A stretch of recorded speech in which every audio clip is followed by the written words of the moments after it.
સાબરકાંઠાના પ્રાંતિજ તાલુકામાં નકલી દૂધ કૌભાંડનો પર્દાફાશ 71 લાખથી વધુનો મુદ્દામાલ જપ્ત।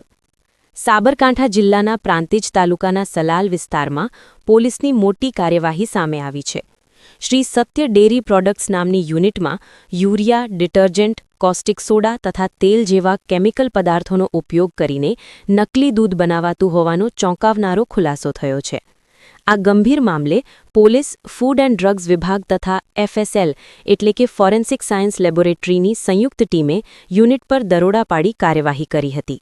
દરોડા દરમિયાન નકલી દૂધ બનાવવામાં વપરાતા કેમિકલ્સ, મશીનરી, તૈયાર નકલી દૂધ સહિત કુલ 71 લાખથી વધુનો મુદ્દામાલ જપ્ત કરવામાં આવ્યો છે।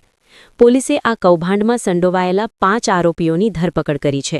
પ્રાથમિક તપાસમાં સામે આવ્યું છે કે લોકોના સ્વાસ્થ્ય સાથે ગંભીર ખિલવાડ કરીને નકલી દૂધ બજારમાં સપ્લાય કરવામાં આવતું હતું। આરોપીઓ સામે ખોરાક સલામતી કાયદા સહિત અન્ય ગંભીર કલમો હેઠળ ગુનો નોંધી આગળની તપાસ હાથ ધરવામાં આવી છે। પોલીસ દ્વારા આ નકલી દૂધના રેકેટ સાથે જોડાયેલા અન્ય લોકો સુધી પહોંચવા માટે તપાસ વધુ વેગવાન બનાવવામાં આવી છે।